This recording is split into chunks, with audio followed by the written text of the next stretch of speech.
Hi, welcome. This is the AFCON Daily Show on Citi TV. My name is Nathan Kwao. Many thanks for watching. This is the show that guides you through the AFCON. Great analysis, great previews, great reviews as well. Lovely messages and some lovely chit-chat in between. As the matches keep on going or keep on falling in the AFCON, we'll be guiding you through every single one of them. Of course, we'll be discussing all kinds of interesting things. Ghana's exit from the AFCON. How did it happen? Why did it happen? What's the way forward? The details and the nitty-gritties, we'll discuss all of that. Plus, we look at Gabon, Morocco, and we look ahead to Egypt. They are hoping to seal their place in the next stage, while Nigeria hope to wrap up the group stage with potentially a win so they can remain 100%. All your messages are welcome on the show via the number 0550 585832 0550 585832. Would love to hear from you inside Ghana, outside Ghana, and all over the world. If you are watching us either on free-to-air, on DSTV channel 363, or GoTV channel 182. We'll take a snappy break. When we come back, I introduce my wingmen, and we start rolling. This is the AFCON Daily Show on Citi TV. Feel the heat, feel the kick, feel the power, feel the punch, feel the heat, feel the kick. Feel the punch, feel the heat, feel the kick, feel the power,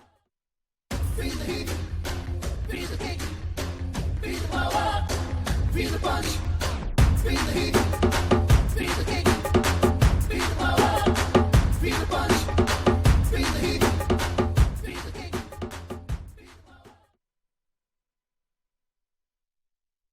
Welcome back. This is the AFCON Daily Show on Citi TV. My name is Nathan Kwao. Once again, we are running between now and the next hour. We look back and probably look ahead a little later to some more AFCON action taking place today. Let me welcome the guys. Let me start off with the man on the touch, the man with the numbers, the man with all the data. Susu Graham. Hi, Susu. How are you doing? No good. Yeah, it's not really been a great morning for everybody. I suspect that's why the black shirt is making an appearance. Yes, we're at a funeral. We're at a funeral. We're at a funeral. All right, I'm sure we'll get past the sad part and get into the prognosis. I don't think there's any good part. This is an autopsy we are come to conduct. So. Yeah, the prognosis. We'll get into that. Fencer Tahir is joining me. Hello. Hi. Are you okay? Yeah. No, you're not. I'm fine. I mean, I'm totally fine. You're totally fine. Yeah. I mean, I'm not happy that Ghana exited the competition. Yeah. But there are levels to the happiness. I can compartmentalize it. So that bit of the unhappiness is there. I can't wait for you to go ape. I just can't wait for you to that lose bit it. of unhappiness is there, obviously. Nobody's happy when their country exits a competition. It's an awful feeling, I'm not going to lie. You know, it's like you just lose interest in the rest of the competition. You don't know whether like, to watch the games or not. It's a tough time. So it's hard. It's difficult. You know, it's really hard. But I think, Commerce must prevail, and we still have a show to do.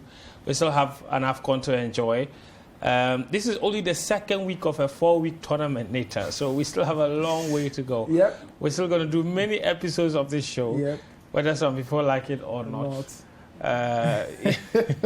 I'm sure we'll discuss happier times with greater freedom and less emotional attachment. And now we can watch back with no emotions and absolutely Just enjoy the football. It's a good thing. Fred, nice to have you here. Daniel Cranty is here. Hello, Mr. Cranty. Hi, Nathan. The Paisley tie returns, but it didn't return with a lot of good tidings. Yeah, we're out. I'm sure we'll be fine, guys. We'll be fine. Everybody cheer up. We'll be okay. Yeah, it's a big deal, but it's not that much of a big deal. Okay. I'm still alive, and I have a second team alive in the competition. So. All right. Now, I don't even know which country to support, but I'm sure one will avail itself as we go along. Let's have a look. I think you know which country you support. Which country is that? Which country do you I don't know. I really honestly don't know. None of the countries apart from Ghana is really. I thought Algeria would excite me, but it looks like they're also on their way out. You want to go to the next AFCON, don't you? So you want me to support Cote d'Ivoire? I will not. Not after 2015. Not after 1992.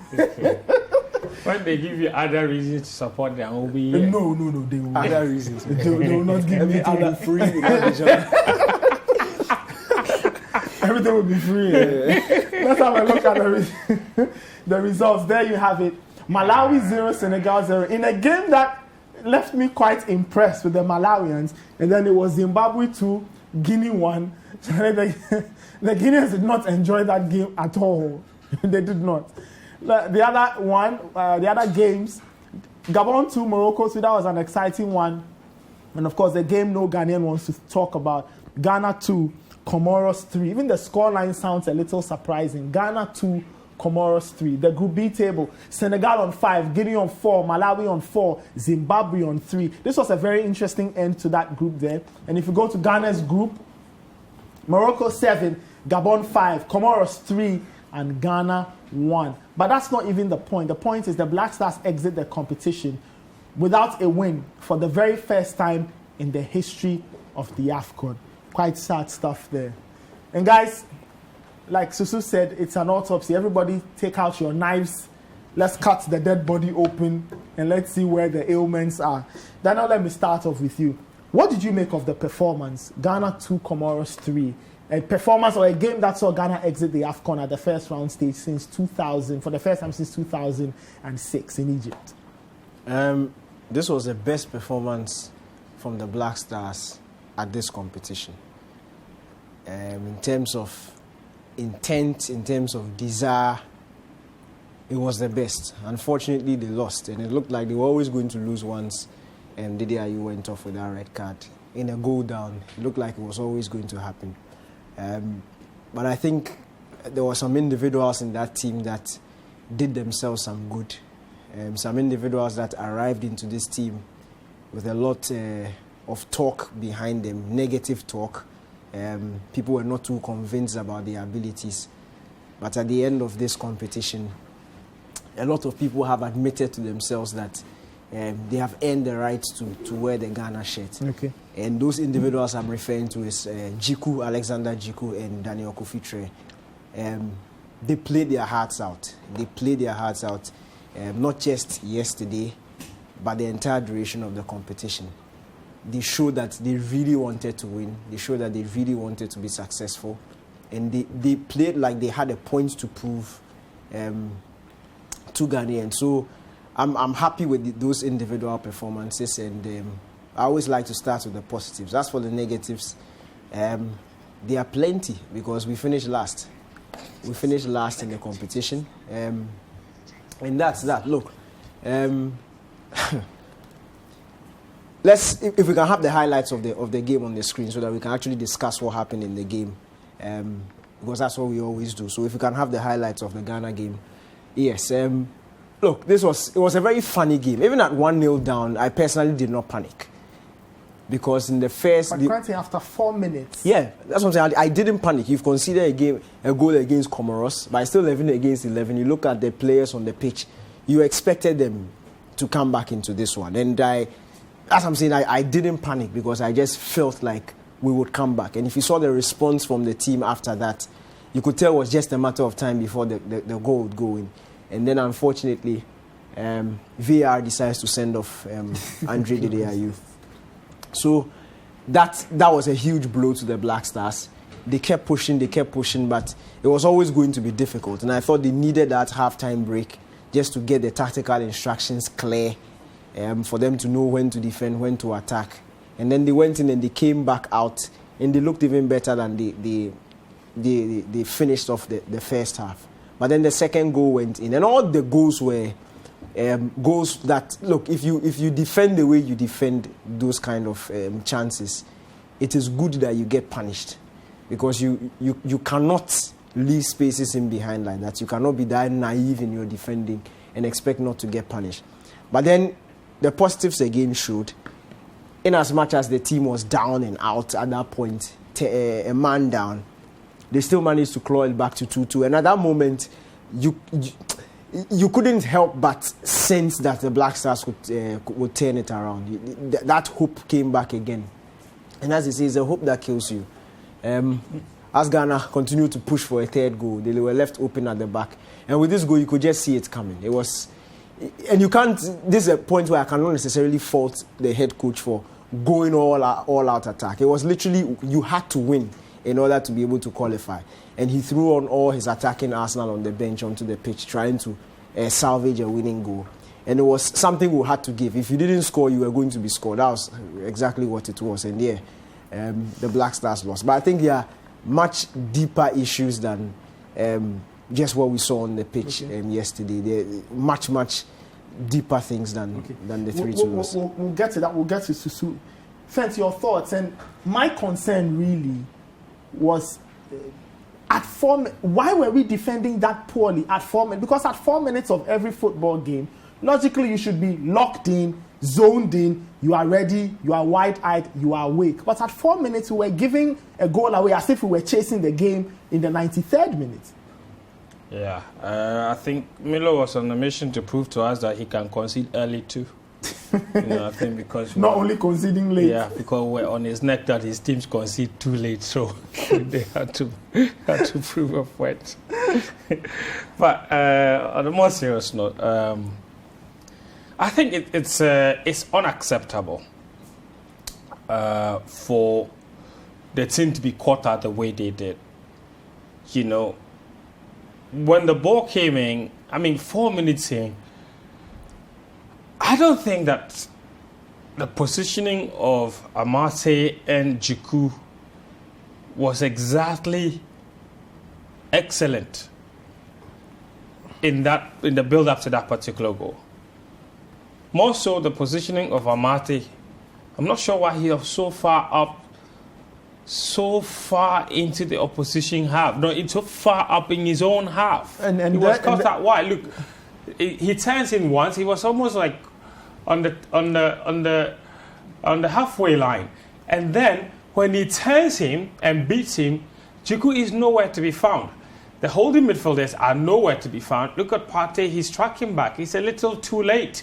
And Ghana's most central player at this point is the right back. Look at the right back. He's almost way into the left back position than he is into his position. And look at this. Benfado did not even need to score there by himself.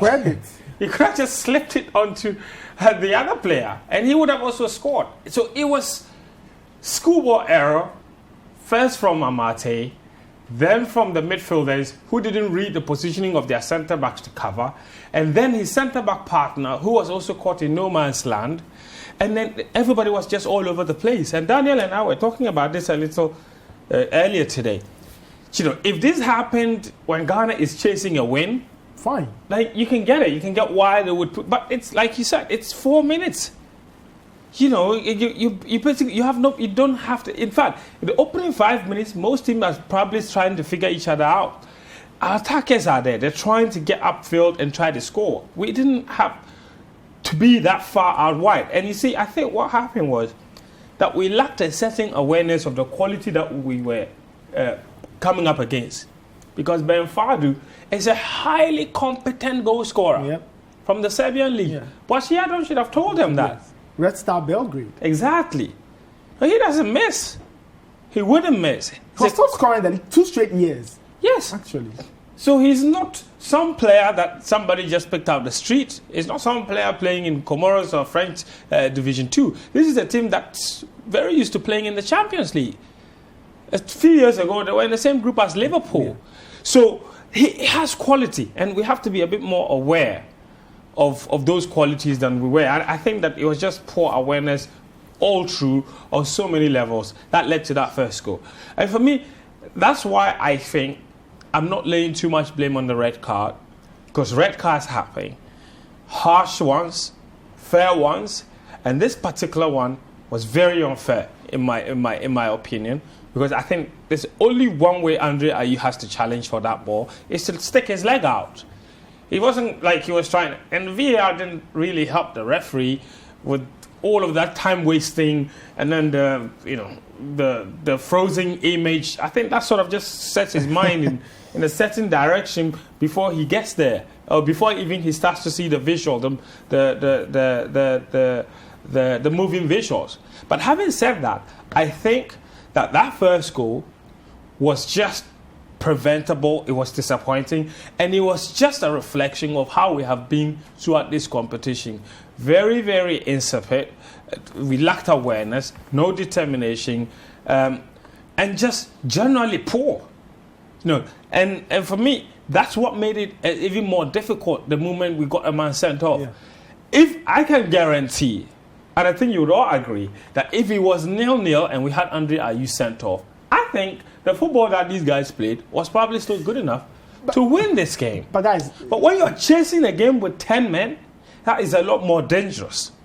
Do you understand? If you were level and you had a man sent off, then you could figure out how you can try to get that one goal and then try to keep a clean sheet and steal a win. Because most teams I have seen, when they go a man down and the game is level, they can usually steal a win. You can do that by scoring one goal and trying to protect it. So on that level, I have to be a bit disappointed. But I agree with Daniel 100% that our best football in this competition came after we had a man sent off. And I think the reason is simple. It is because these players were staring at defeat and disgrace. And when somebody is dying, sometimes they come up swinging. Like, nobody wants to go down without a fight. Guys, so if that's the case, why didn't they show any of this? But I just told you. Then they thought there was an opportunity. They thought, okay, there were opportunities. Yes, there were several opportunities, but this was the only last one. And it was a do or die. You win this or you go home. That reality wasn't present against Morocco. That reality wasn't present against Gabon. Can it be hardwired into a team That every going game into a competition? Can you hardwire this? Look, I think it was down to instruction and game plan. I personally I don't believe think if there was the a game fixtures plan were at flipped, all. if Ghana faced Comoros first, I'm sure would have gone with a more offensive approach and would have ended with a very defensive approach in the last game against Morocco. I think it was just down to who we were facing at the time. Okay. But of course, circumstances also makes it look like they sat down and when they realized they were going out, then they started fighting. But I genuinely believe if Comoros was Ghana's first game, they would have started on the front foot. But look, as Fent is saying, it was in as much as people get red cards and still go on to win games. I think it's a fantastic point he's making. If it was goalless or it was level when Ghana got the red card, first of all, I don't even think the Black Stars would have gone a gang-ho attack like what they did yesterday. I feel would have been a bit more balanced and try to steal the win. But look, these things happen. Red cards are there. That's why game plans are. You have to practice all possible scenarios. Go down and go, whether you get a man sent off. All these things. But in all of this, in looking at this game in isolation, I was happy with the response that the team gave. No, I mean, yeah, that's absolutely right. We'll get back to what this means possibly going forward. But let me get to Susu. Susu, I'm sure the numbers also tell us a few interesting things about yesterday's game. What was going on the pitch? So I don't know what you have to tell us. I'll get into that, but before we go into the numbers, I want to offer my opinion on why this tournament was such a failure. Okay. And I don't want to go into on individual players and individual mistakes. I think we've been seeing a decline in Ghana football for a while. I think there's systemic issues coming from the top at the GFA that need to be worked on. I think we need to focus on how we pick our players. We need to do better scouting. We need to get better coaching. And my hot take from this tournament, honestly, I don't think we should bother with foreign coaches anymore. I know it sounds like it's a reflex thing, but we've won 4 AFCONs, and none of them have come with a foreign coach. If we invested our money better into improving what we have here, maybe we'll win another AFCON, because it's been 40 years. We've gone to Germany, we've gone to Serbia, we've gone here, we've gone there, nothing. So honestly, I feel like we should just invest what we have, bring up what we can do and improve the quality. And I think the GFA needs to be at the forefront of that. If we don't develop what we have here, we are never going to compete. Okay. We need to use our infrastructure better. We need to use our money well and stop overpaying people who don't have the passion. Why did Coach Milo leave the first time? He did a good job, but he wanted more money. Okay. And we couldn't afford him and he left. We've come back to him now after he's been at home for 2 years. Probably lost a bit of touch with the game. And it showed in the coaching. I'm very disappointed with Coach Milo.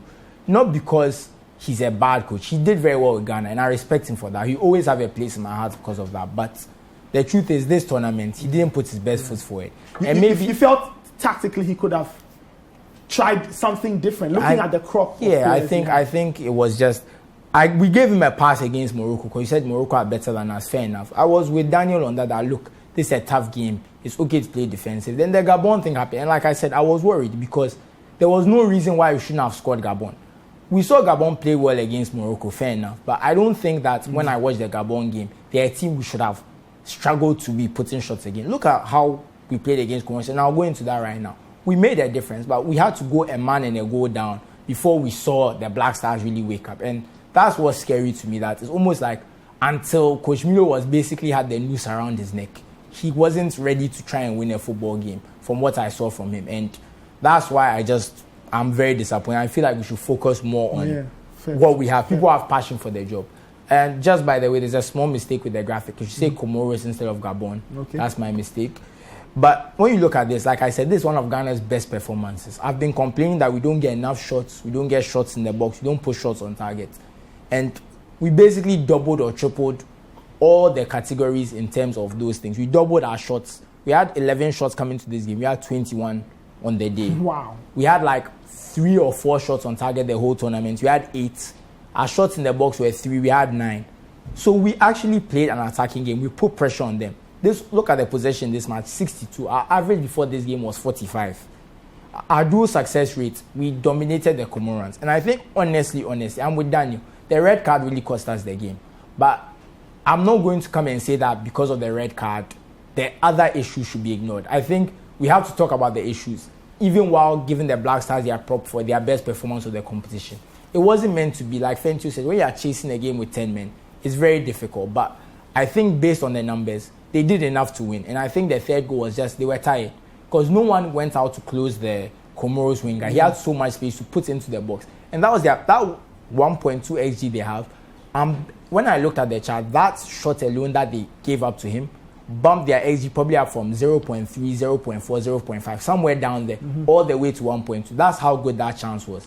It was a similar quality of chance to what Jiku got, which was right in the 3-yard box, basically, and almost a free poll. So that should tell you how the fatigue and the kind of game state affected us. But like I said, it was a very good performance. I was proud of the Black Stars. Like Daniel said, the hope kills. When we go to 2-2, I thought this game, we were coming for them. But like I said, the systemic issues, we have to deal with them. Because at this point, we can't come and say, is the referee, is missed chances as well. It wasn't that. We had a poor tournament. And I'm very concerned if Coach Milo continues. But at the same time, who replaces him? We're in a very difficult situation, but that's my take on the match. And I feel like I will give credit to the Black Stars. I don't want to single out players for bad performances here and there because it was a great collective team performance as 10 men. Some players did not play as well, but I will talk about them later. Okay. Guys, there's a World Cup playoff coming up. Do you get the sense that after the events of yesterday, Milovan Rajevac may probably start to think that, you know what, maybe it's high time I started driving in the other direction and allowed this team to play?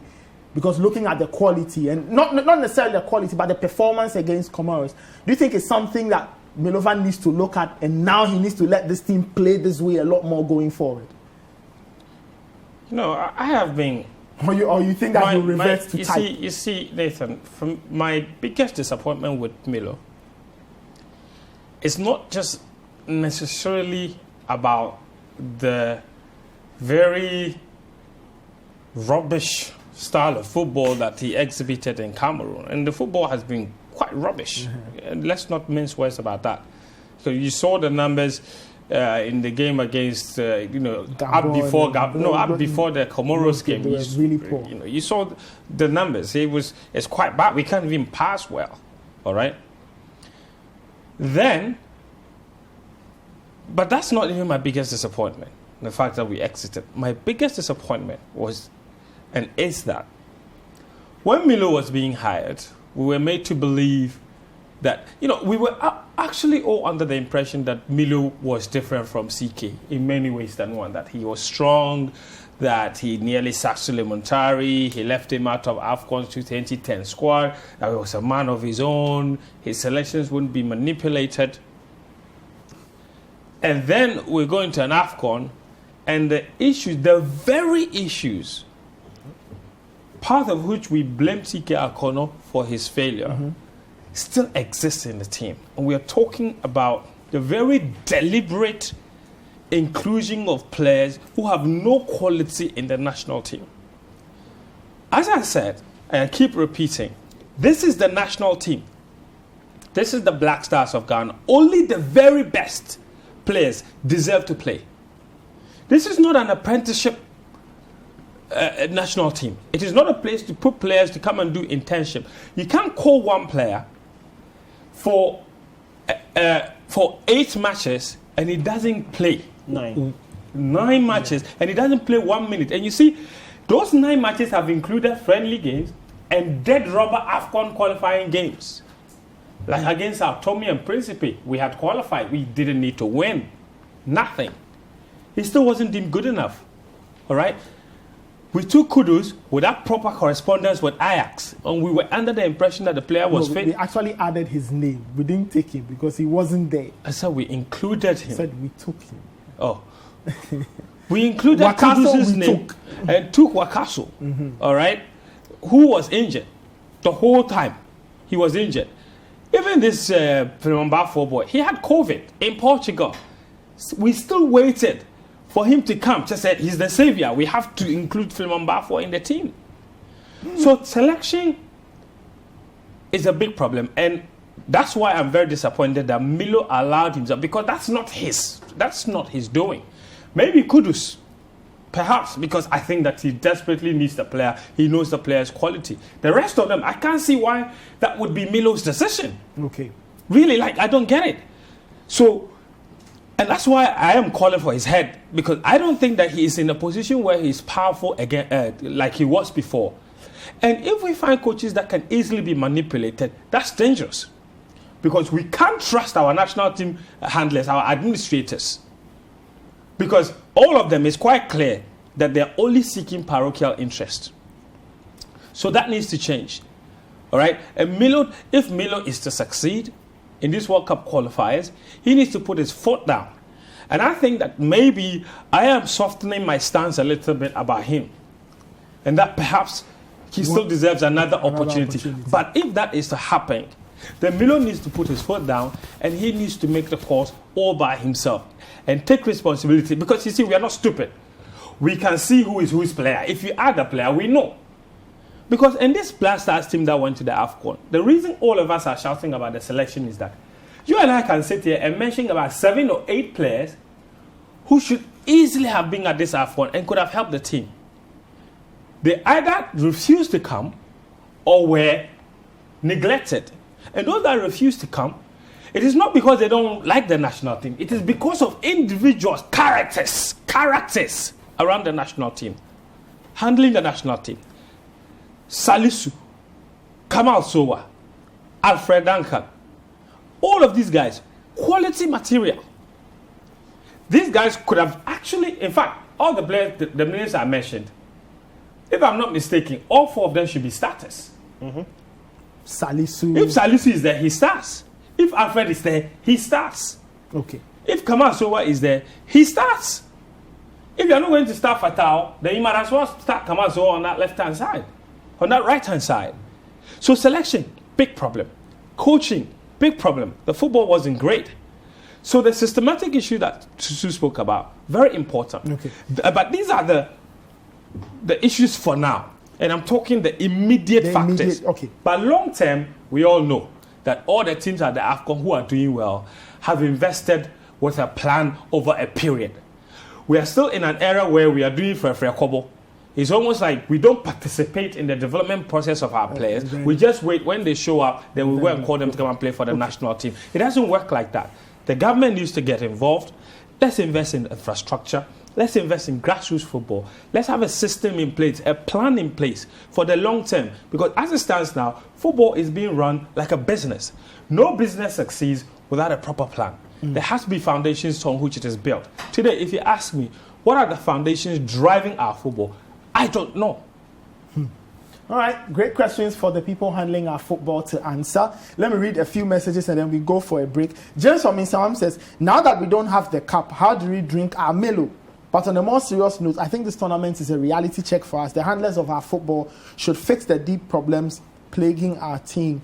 This one says, I have a feeling Ghana could go for a top coach if we have over $1 million to spare as a qualification bonus. And he says, we have no business working with Milo. This one is from Mugabe in Agona Swedru. He says, the Black Stars need to make a lot of amends, but I don't understand why the media has no say when it comes to matters of sports. Interesting. Nanaya Wenachimsafo says, in 2019, Ghana exited at the round of 16. This year, group stages, if we don't take it, we may not even qualify for the next He's AFCON not lying. because we joke too much in this country. All right. Lots more messages are coming in. I'll read all of that, but we'll do it after this short break. This is still the AFCON Daily Show on Citi TV. We'll be right back. Don't go anywhere. Welcome back. This is the AFCON Daily Show on Citi TV. My name is Nathan Carl, and the gang is here. Susu Graham, Daniel Cranting, and Fento Tahiru. Let me read one message. Ima from Dome is asking, why is no one complaining about our goalkeeper? I don't get it.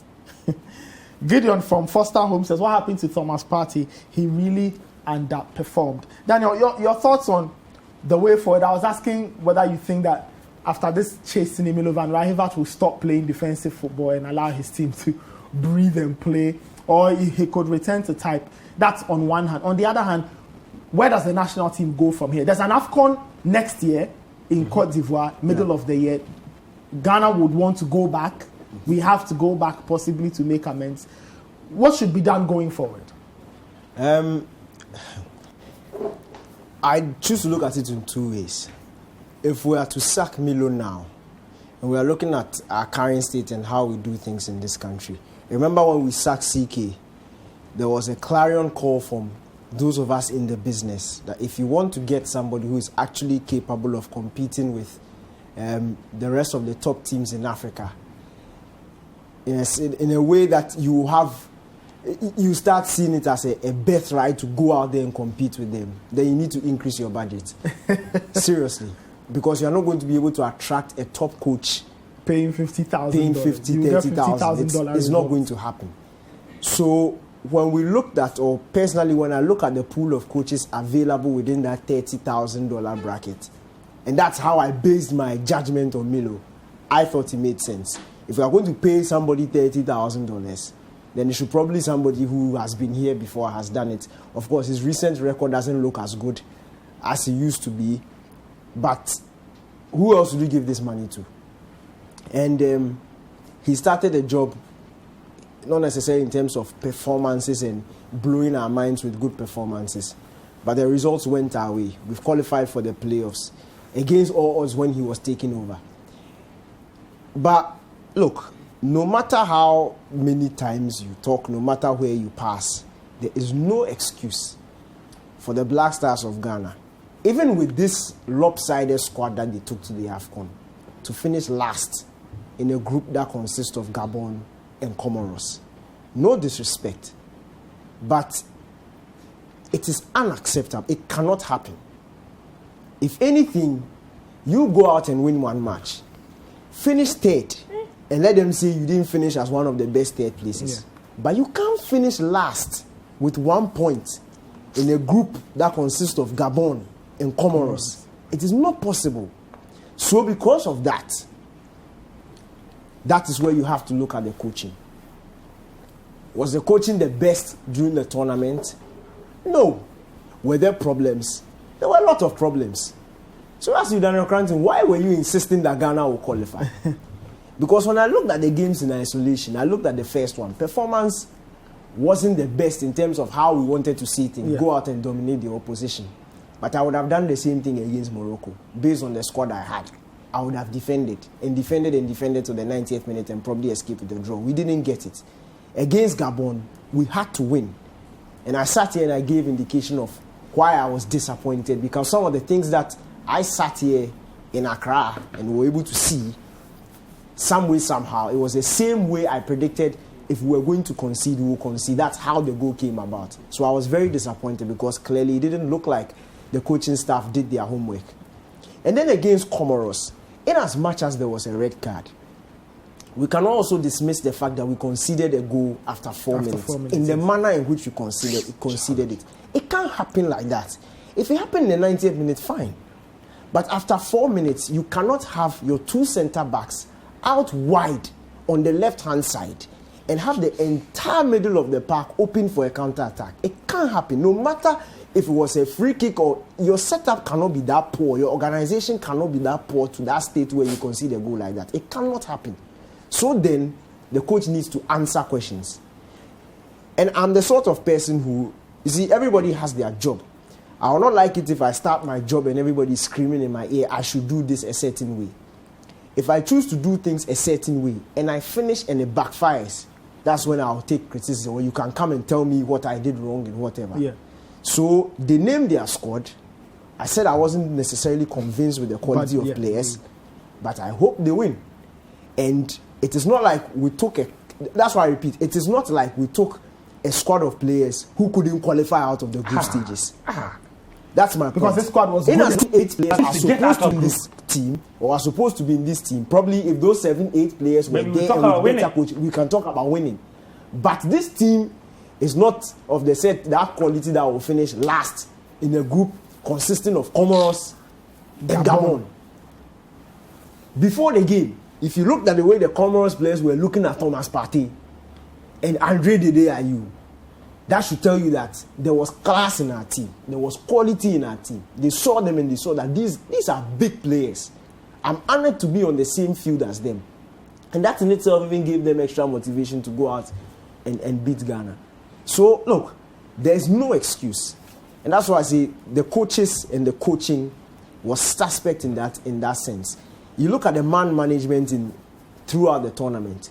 In as much as the Morocco game plan worked, when you look at the timing of the goal and you look at the dynamics, the dynamics of the game and how it changed in the last 10 minutes, where Morocco started playing like they wanted the win, not necessarily worrying us in terms of chances, but their attitude had changed. You need to react. It's like chess. Once your opponent makes a move, you also need to make a move. Against Gabon, the same thing happened. We were 1-0 up. And I spoke about it after the game. We accepted that, okay, fine, 1 goal is enough. And there's nothing wrong with that. But when you accept that 1 goal is enough, make changes that show that you actually want to keep things compact and protect the lead. You don't just say, oh, guys, 1 goal is enough. And then the guys on the players field, walking. they are walking You know on that the they are field. walking, but they you are want to tired. defend, and They you are have sick. left them to be walking. No, it is you can't do that. So then the coach needs to answer for that.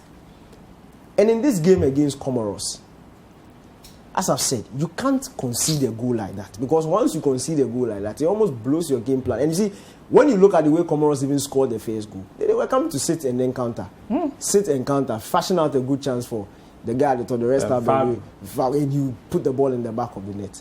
So you literally played right into their hands, and that's where my problem is. Looking at this from a technical point of view, but that's not the biggest problem. That's why I say I'll respect your decision until it backfires. Now it has backfired. Let's look at some of the decisions that were made going into the competition. Okay. I don't like mentioning names, but this is the national team, and it concerns me because of somebody's selfishness. I found it difficult to sleep last night, which shouldn't have been the case. Why is a player consistently being called? And you see, I'm saying this because I've received reliable sources from camp. Yeah. That Reliable. the same way I am angry, the players in camp were also angry. Of course. That a player is sitting there and he knows one player is supposed to be in camp. He asks where he is, and they say the guy is having trials in Portugal whilst we are preparing for an AFCON. Are you kidding me? Is he Messi or Ronaldo that the rest of the players need to wait for him to finish his trial and then walk into the camp and come and join them, when somebody else could have occupied that slot? And you see, the players were extra angry because they themselves knew that if all the 27 players were injured in camp, we'll call people. He will still not play. We'll call people Come as and join replacement to come and join him. As for that guy in Kwadi, he won't play. Oh, come here. And you see, why are we doing that? Why will you take... CAF has given you an opportunity. And you see, this is another thing that people didn't look at. It was 23-man squad. Yes. But the extra 5 is being funded by the association. Yes. So if we are paying money to take an extra 5 people, why are you taking Philemon Bafo? Why is Wakasu going when he's injured? Why include- So that's chopping our money free. Yes. That is chopping our money. In addition to the bonuses he will take when he can't even do gym work because his knee is problematic. He should have been with his club in China for them to take care of him. Why did he come? We could have got an offensive midfielder or somebody to provide Even proper if you balance. wanted a player from China, Frank Champon is there. He's there. He's Look, playing. there are so many players that and you see, these things If we annoy must you. include a player from China. And I'm sure they annoy everybody. And it's down to selfishness. What I'm saying is that even if, you see, there's a clear-cut plan in a way that we know that it will lead to success. You invest in grassroots football, these infrastructure, the lower age, and it will continue into the national team. Your local league, it will feed into the national team. But even if you want to pass around and you want to rely on talent from outside, some people have done it, and they've done it with proper scouting. If you look at the Nigerian team, it's a blend of the two. Some of the players are from their youth team setup. In fact, the whole front three play the under 20 together in front. Simon, under 17, under 20. Simon, Didi, Iheanacho, and Awoyini, Awoyini, the Liverpool boy, Union Berlin boy. The four of them were all in that team. So they've known themselves. And then we have the likes of Aribo and Co, Ola Aina and Co, who were a product of proper scouting. The Nigerian FA went out from league to league to league. They hear your name, they check your roots, they come, they see that you're a quality player who can help them. They come make the team attractive for you and convince you as to why you should play for Nigeria. That's how it's done. There are two Chelsea youngsters in that team. You don't sit down there and then you wait, and then you go and bring us somebody from some place you've not heard before. And then the person who play, then you got. You don't do things like that. The person will reject you. The person will reject you. You don't know him. You don't know him. Then you ask you who he is. You give an explanation as to who he is, what he can do, what he can't do. We'll be excited. Then you say he won't come. That's an insult. Look at what we did with the Yabua boy, Calvin Yabua. Look, the team is so unattractive that even the guys outside there, they don't even want to. You see, I was listening to an interview Kevin Prince Boateng did yesterday after the game. Look, the sense he spoke, you may not like the messenger, but the message is quality. Look, he made a comparison between the 2010 team, 2014 team. Everything he said made perfect sense. And he didn't even take himself out of it. If you looked at this team, and this is another point that I really wish Nketiah was here. It's another point he made a couple of months ago about different objectives in the team. The reason why the senior players are angry that somebody is sitting there in trial, and some of the players in the team don't even understand why they are angry, is because some of the young players in the team, in their heads, they have 5, 6, 7 AFCONs to go. The senior players also know that this is probably the best time or the last time they can win it. So let's give our all. No unity of purpose. So no unity of purpose, no unity at all. Somebody is thinking something here. There's no unified purpose, and that is a problem. That all stems from the top. So in as much as we can get up and sack a coach, I really wish that we could also get up and sack the GFA president and sack the ESCO, because they are handling the team for us. So in as much as they elect themselves, when they wanted money, they came to us. They came to us. Yes. We give them money. We are the ones paying the coach. We are the ones paying the players. Yes. We are the one, even DSF, we pay them. So if I got, and I'm using this platform, I will drive to the GFA headquarters, demonstration, placard, and demonstrate. They need to organize an emergency press conference and explain. If it makes sense, fine. If it doesn't make sense, that press conference then just resign honorably and go. And you see, because in 2019, it's been 2 years since they've been. All they've shown is incompetence, Nathan. That's all they've shown. The league, look at the league. That was brought back. The love was brought back by just Hearts and Kotoko doing well, not necessarily because of the effort of the GFE. And then in an AFCON, you are allowing the league to go on. Nobody cares. And everything we are handling is like we just want to honor matches. Yes, let's just go and play. And we are sitting there, nobody even knows somebody is playing here, nobody knows anything. It's just incompetence all around. So I think that's where we should focus on. Not necessarily as for coaches and players, we can change them all the time. If this player is not good, the next match you can change him. But the people we can't just change immediately, who we have to force to do the right thing, are the guys at the FA. And when they do the right thing, it will translate into how everything else will And succeed or just not. to add to what Daniel said, just to elaborate, give it a bigger perspective. This is not just a Black Stars problem. It's not. This It's is a everywhere. Ghana football It's a Ghana problem. It's everywhere. All of our national teams. The Black Queens didn't Go on. qualify for the Yes. AFCON. Chan team Chan, has- we didn't qualify. Under 17, we Cham, didn't make it. 3 consecutive competitions we have not made. Olympic- Ghana Premier We League took teams. our under 23 team to Japan They and didn't- lost 15-1. The under 23 team couldn't even qualify for the Olympics. They will probably not even qualify for the next Olympics. We look at Hearts of Oak, went to Northern Africa, took 10 went to swallow 10-1. goals, came back full of goals. Ghana 23 Premier went to League, Japan, they lost Ghana Premier 15-1. League, Barca, Women's football, FA Cup. all They over. couldn't even. Oh goodness me! We hired a coach. We hired a coach for the Chan team, Ibrahim Tanko. He did not supervise one proper One. game. Then we sacked him. One. And you took him to which one? Uzbekistan. Yes, the And he West- didn't even know. He didn't know. He let me tell didn't you a select the story. players. Let They me tell named you a the story. squad. And When the asked- squad came out, I was at the stadium supervising Siki Akono's training session. Ibrahim Tanko was behind me. Me, I'll say it. We are out. We are last. So I'll say it. There's no reason for me to keep it a secret. He was behind me. I was with a colleague journalist, and the squad came out, and we were looking. And we turned and we said, "Hey, coach, you've named your squad." Do you know what he said? He said, "What squad?" And then he looked at the terrain, and then he tried to look at what we were looking at. And then he was like, "Oh, the squad is out." And then we started asking him some players, and he was just smiling, and he walked off. He didn't even know. Oh yes, He didn't even know. I am fully aware. They named the squad, asked him to come and take the team to Uzbekistan, and he came and went to supervise. You are the coach. You don't even know the You players don't know in the the players they have. What kind of coach? We took our best women's team coach in Basigi. You see, and the incompetence runs through even the appointment. So we took our best women's coach in Yusuf Basigi from our U17 team, and then made him assistant coach for our under 23 team that plays once every 4 years. Like, who does this? Okay. Seriously, while our women's team is suffering, we have left Messi Tego there. She's begging for help. We're not giving her. She has gone to face Nigeria. And granting strange interviews. You see, and that's my problem. And So when that- all okay. these things happen, we always focus on, sack this coach. The people appointing the people also need- selecting the they teams. also need to be- Why wouldn't you clear them? Okay, let me get to Susu. Susu, you have a few things to say before we take I a break. think Daniel made a very good point about the scouting. And he mentioned Daniel Kofi Tre and Alexander Jiku. These are 2 players eligible for France and Germany, I believe. There's a lot of them out there. He mentioned Kelvin Yeboah.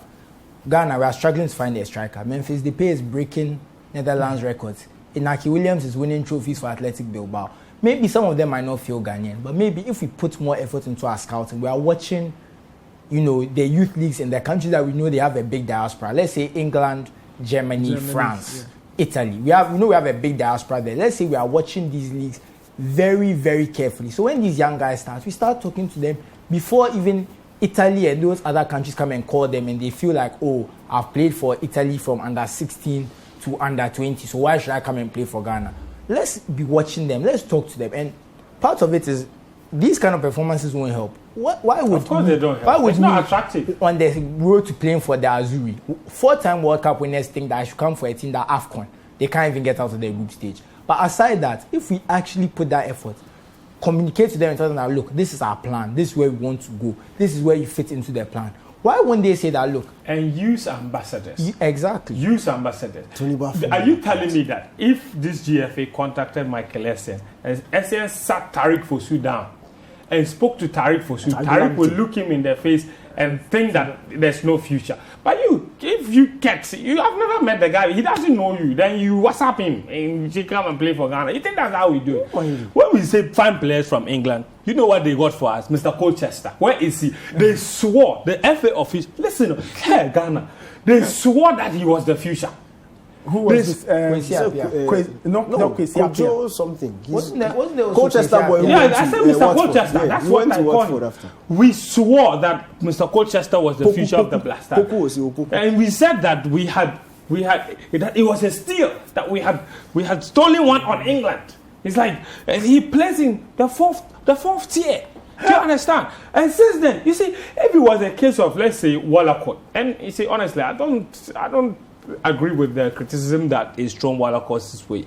right? I think he's had a decent and okay tournament. Okay, I don't know if the others would necessarily have done better. They were trying. We saw was the Atizigi and we thought Atizigi and the other boy in friendly matches. They didn't look good. Manaf, it didn't look they good. made proper errors leading to goal. Thank you. Direct errors leading to goal. We saw them. Yes, so Walcott, yes, I think he had a decent tournament. So if you had a player like that, right, and he had a consistent run and he was helping the team, okay. But you can't call Mr. Colchester, he didn't even play. They added him to the Uzbekistan squad to go there and go and play with local. He's a local blaster player. And then you come back, you don't call him again ever. Have you heard of Mr. Colchester? Kwame Poku, you mean? Yes. He's at Watford now.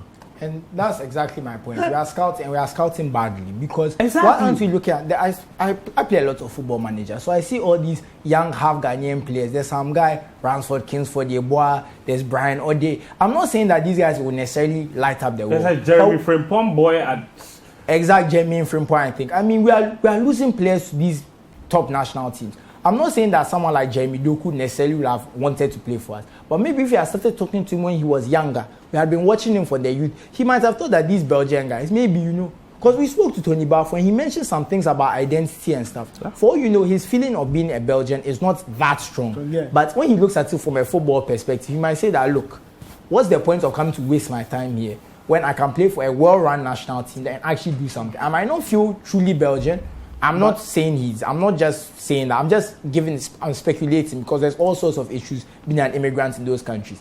We can tap into that because a lot of these guys are very proud of Ghana. They come to Ghana all the time to enjoy life and come here for holiday. Why can't we even tap into that even though you are not living here, you are not fully Ghanaian, you are part of the diaspora, you are part of our big family. I've ever seen in my life. And you see, we are even going far. The biggest problem is the fact that players who were born and bred here don't want to play. They don't even want to play. Salisu.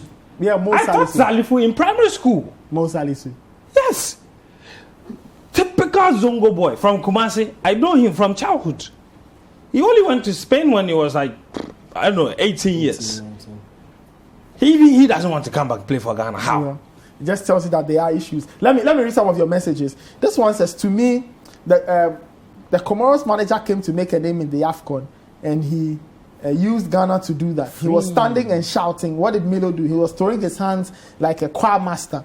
The players couldn't understand what he was doing. This one says, Milo is a good coach. Hamdawe says, Milo is a good coach. The only thing is that he couldn't make changes at the right time. But when God speaks, no other speaker is a noise maker. Okay, interesting. This one says, the leaders of today enjoy corruption. So every righteous leader welcome into Ghana will be corrupt. Interesting. So Milo joined hands with the leaders of Ghana. Interesting. This one says, you guys will kill me. Full of goals. Big ups to you on Citi TV. Levi says, there's a guy named Prince Behen, serious left back capable of playing. But these guys are not getting a look in. All right. Somebody's asking what you guys make of Laie Kingston as Black Stars head coach.